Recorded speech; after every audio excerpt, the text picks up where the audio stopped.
that I created, and I've gone ahead and, since this is a very difficult tutorial, I've left my layers so that I can kind of cheat and peek to remember what I did to make this snow globe. But I'm going to go ahead and just turn off all the layers. I have this background layer. Let me show you. Let me turn those back on. It's just kind of a fun layer with a light on the top. Not really necessary. It looks just as good on a white background. This just creates some ambiance and makes it kind of cool. I'm going to turn these all back off. And I have here at the top my original photo.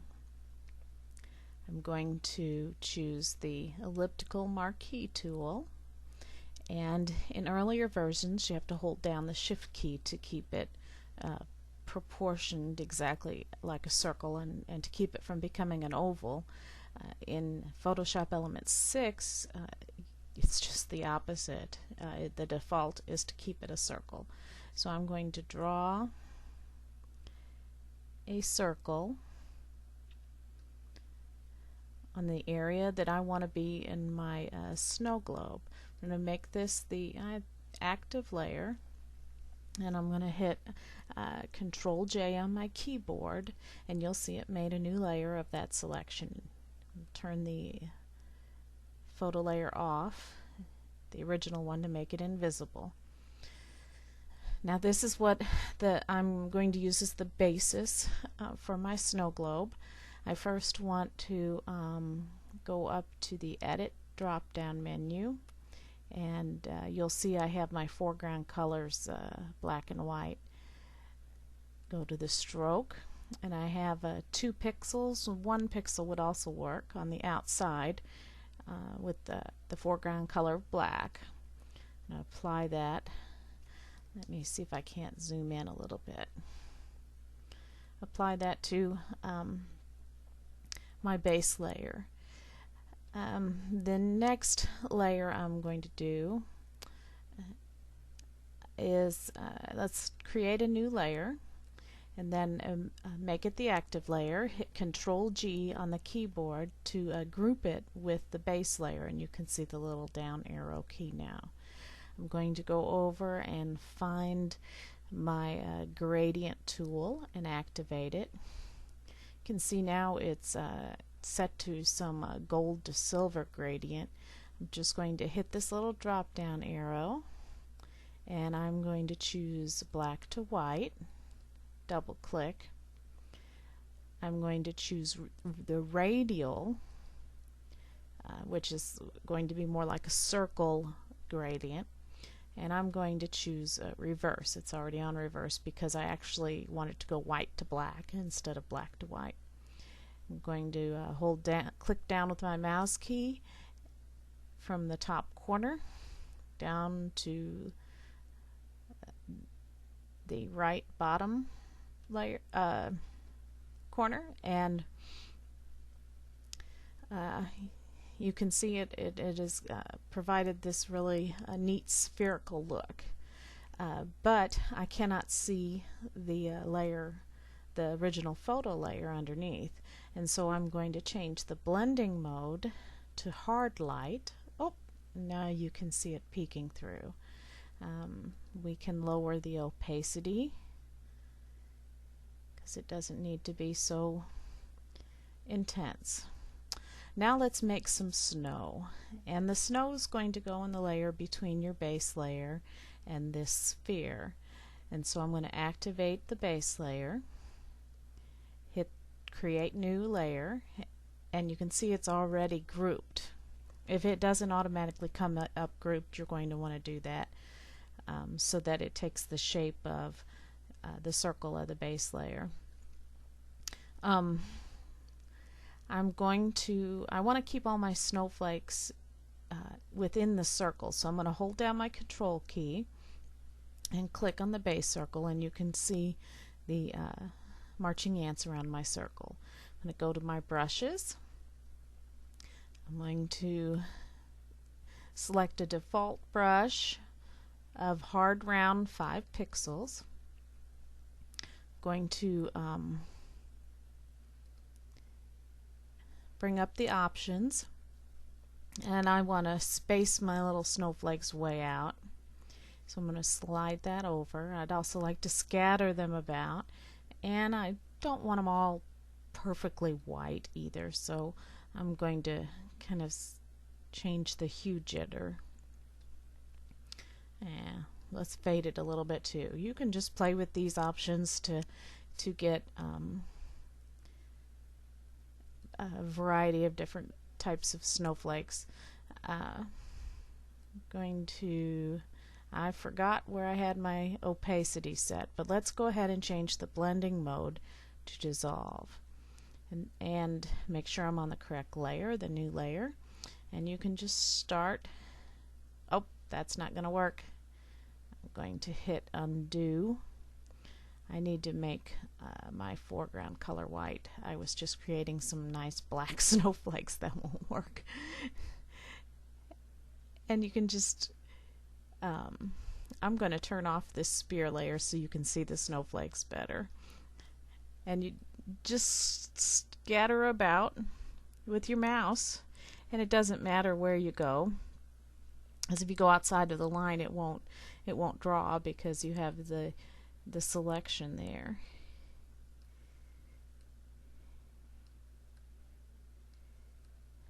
Can you see those snowflakes? I'm going to zoom in. Can you see them showing up there?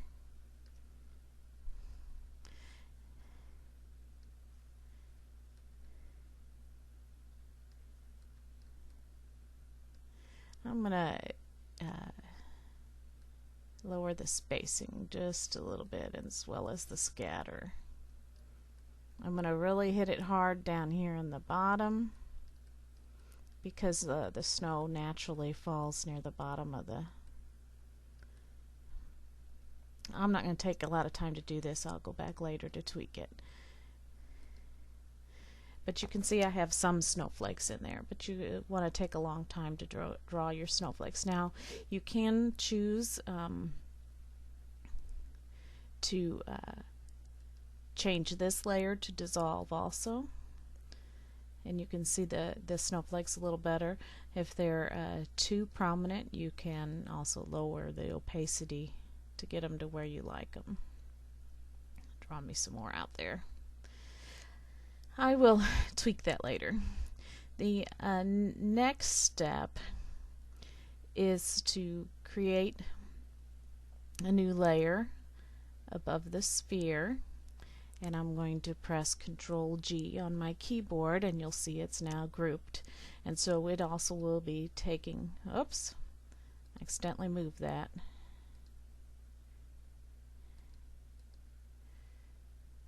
Well, I'll move it back up.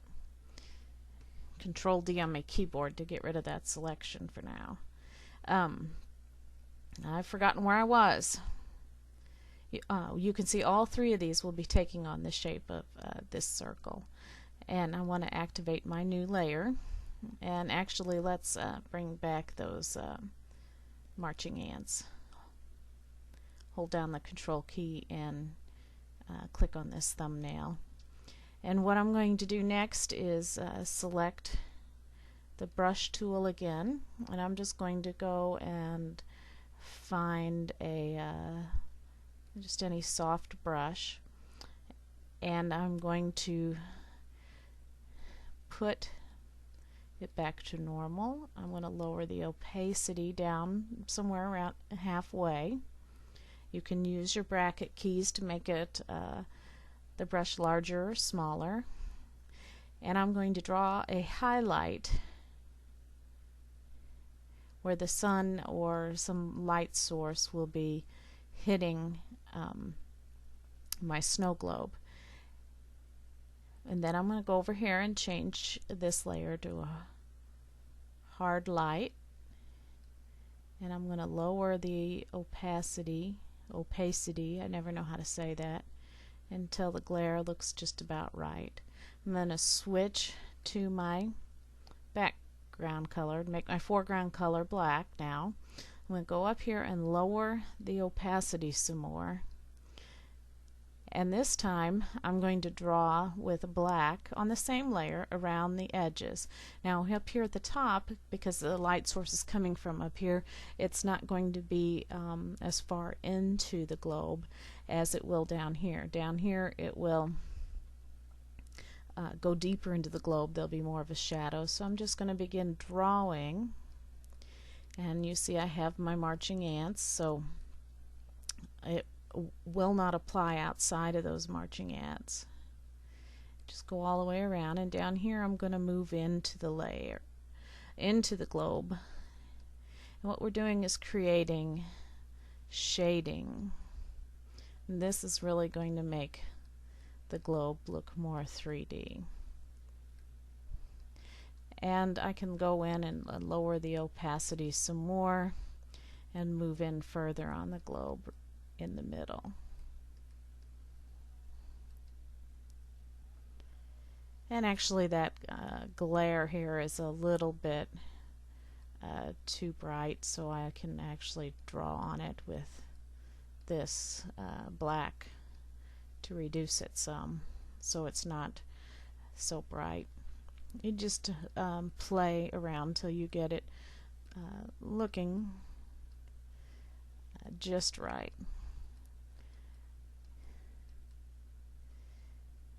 I'm not going to take too much time on the video when I can play with this more later.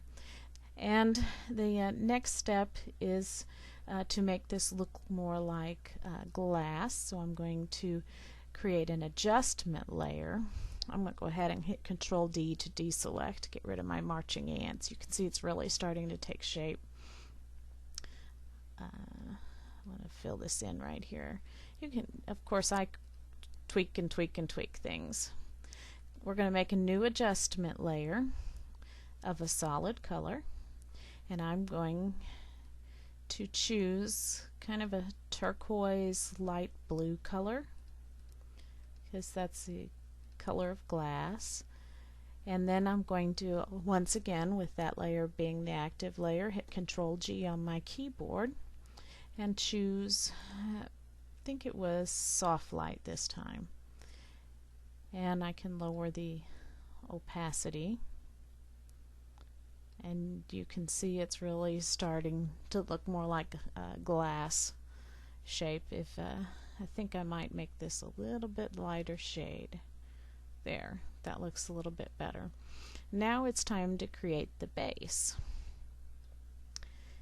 and I'm actually going to turn off this red background. Go to the window drop down menu, and not the window, the view drop down menu, and choose grid, and you can see now I have grid lines to work with.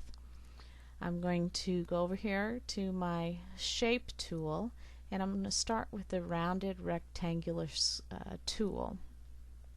I'm going to make sure I'm on the add to shape area, because what I'm doing is just creating a shape to use as a template, and I actually want to do this on a new layer. Well, it'll start a new layer when I start drawing.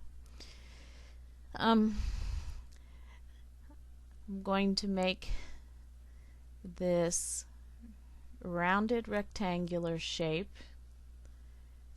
I'm just going to start about halfway between this line on the grid and make sure I go that same distance, about halfway, on this side, so it's equal.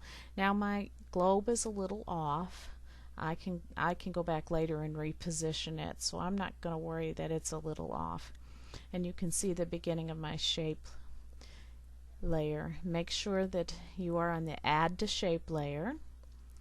Go back and choose the ellipse tool, and this time I want to make an oval shape, and I'm going to go all the way out to this line on my grid and draw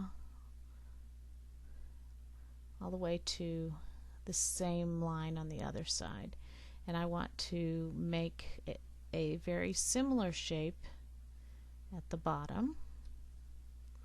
Now I'm going to go back and use my rectangular tool, and I'm going to start at the very center of this oval shape, go down to the very center of that oval shape,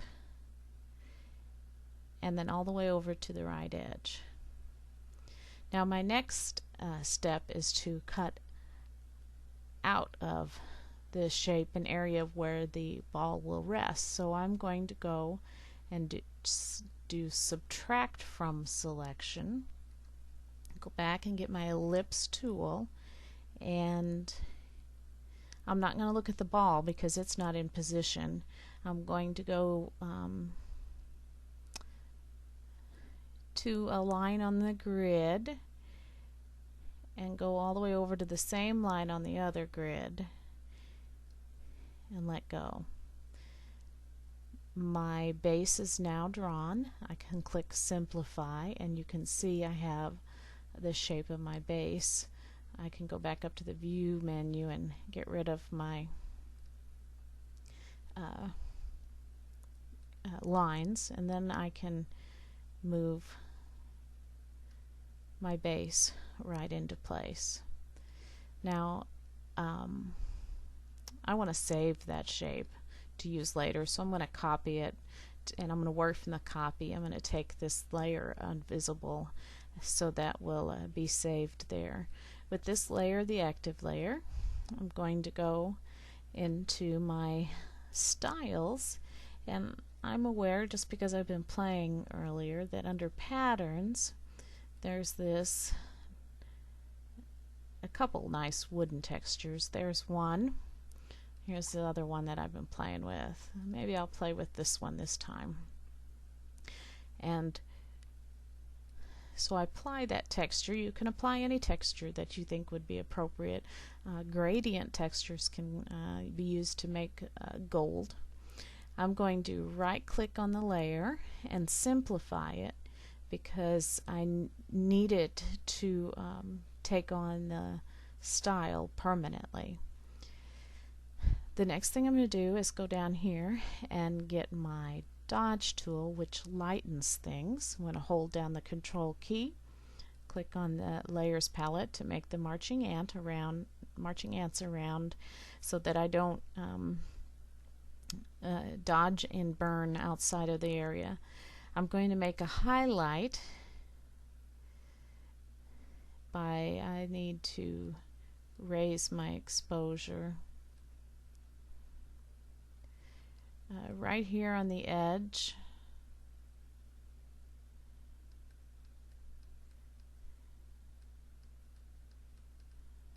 And you just keep playing until you get it the way you like it.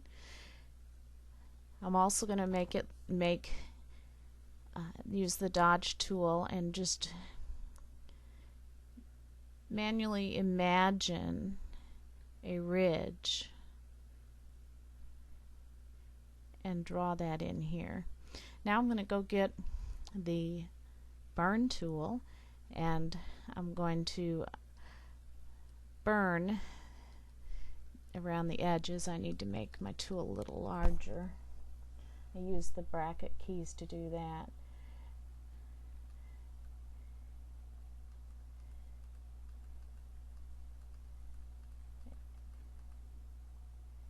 And you can see it's really taken shape. I want to use the burn tool. I like darker wood. I want to darken up my wood a little bit and darken it up in here. If I make my tool smaller, I can put a nice shading area right along the top, and it defines that little shelf area more. I just like the darker wood, so I'm going to darken up all the wood with this, and then go back and really hit the edges harder so they are shaded in more.